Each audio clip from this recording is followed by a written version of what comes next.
This is the online lesson for lesson 6.3, where we're going to be writing trigonometric equations.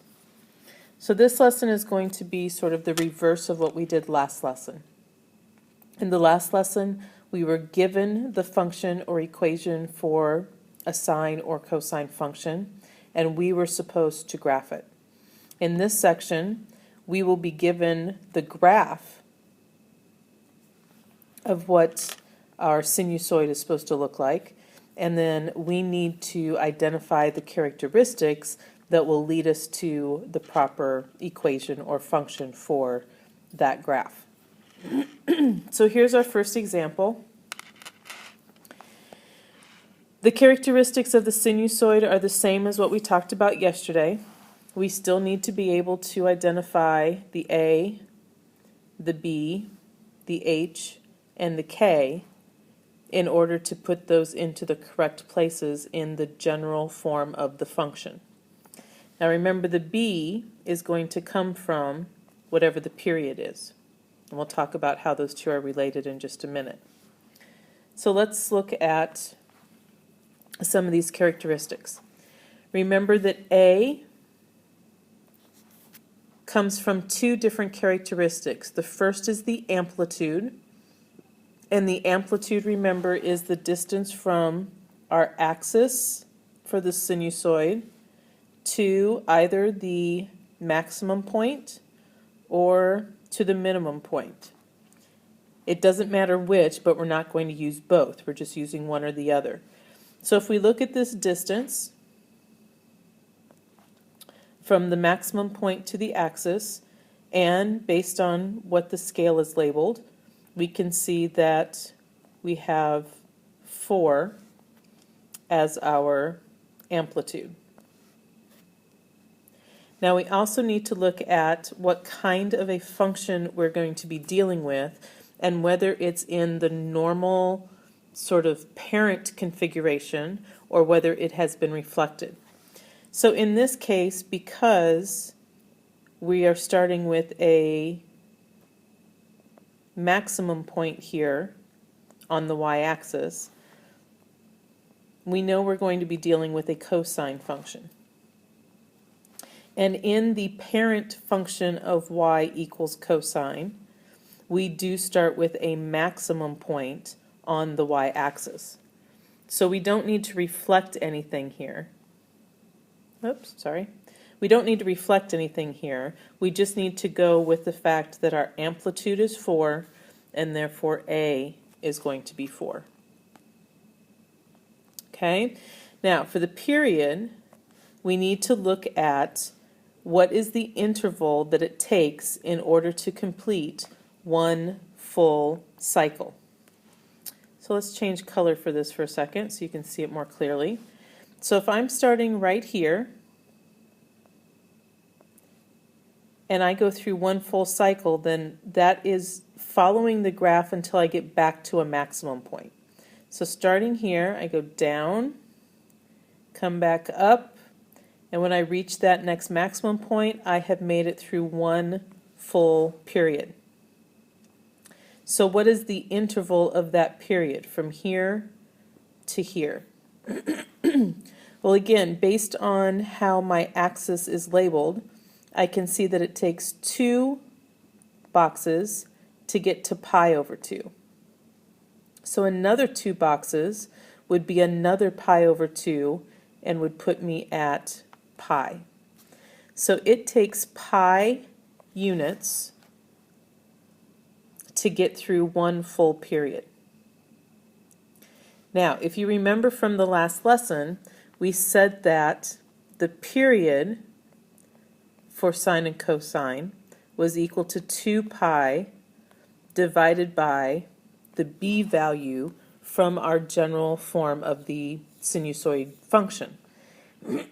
Well, if that's true, then we should be able to swap places between the p and the b and get an equation that tells us how to find b. So b is going to be equal to 2 pi divided by whatever the period is.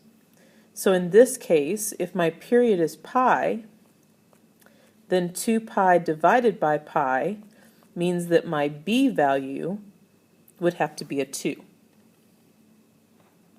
Okay, so we now have an a of 4, we have a b of 2. Now let's take a look at h.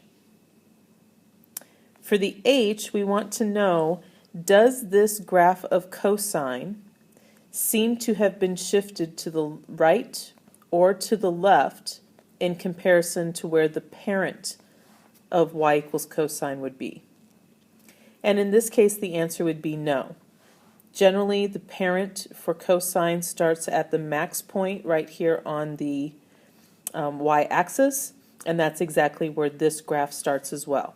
So our h value in this case is going to be a 0.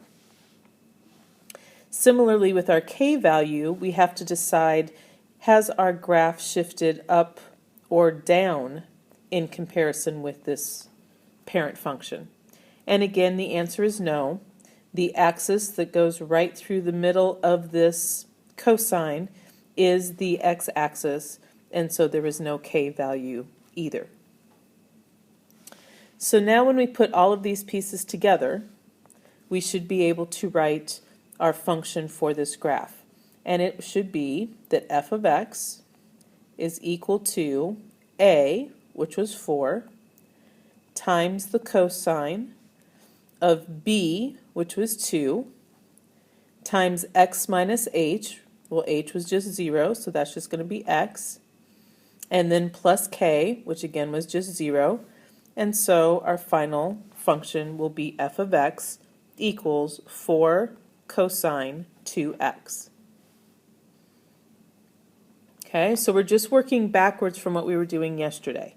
We're still looking at what these characteristics are, but we're getting them from the graph to be able to put them into the equation, rather than getting them from the equation to be able to graph them.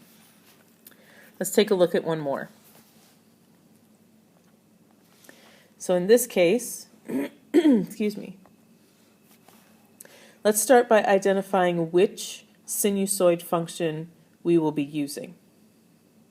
So we have a graph here that is starting at 0, 0, and so that generally leads us to believe that we're going to be using a sine function.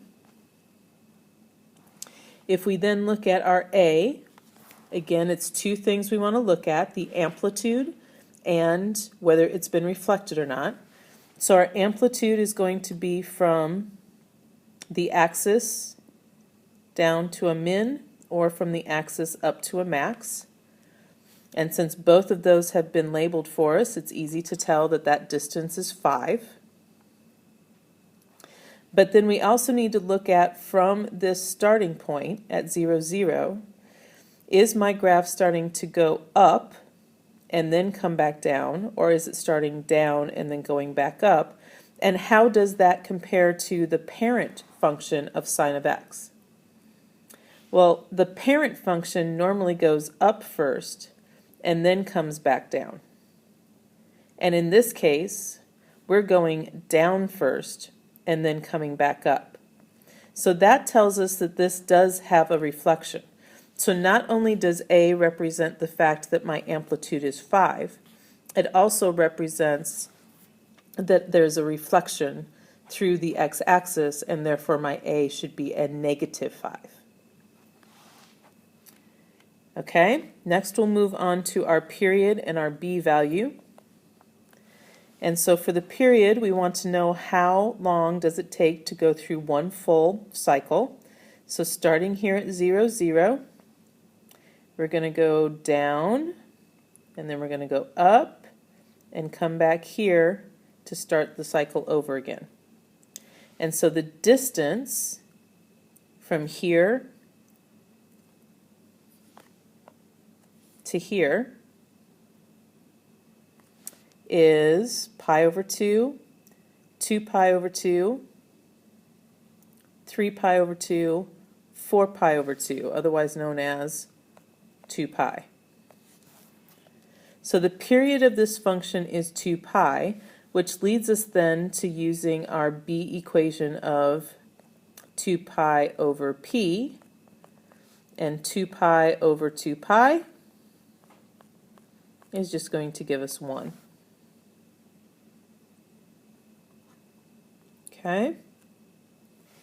Then for our h, again, we're looking at, is my graph moving to the left or the right? So is it moving this way in comparison to my parent graph? And the answer is no. This one starts right here at 0, 0. That's where the normal parent of sine of x would start as well. So no h value on this one. And we need to look at whether this graph moves up or down in relationship to the parent function. And again, the answer is no. Our sinusoidal axis is right here on the x-axis, and so k would also be a value of 0. So again, when we put all of these pieces together now, we would get a function in which our a is a -5 times the sine of x, and again that was just a 1 for b, so it's just going to be sine of x, and with no h or k, we would just leave it as that. There's nothing else to add or subtract to either the x or to the entire function itself. So -5 sine x is our function.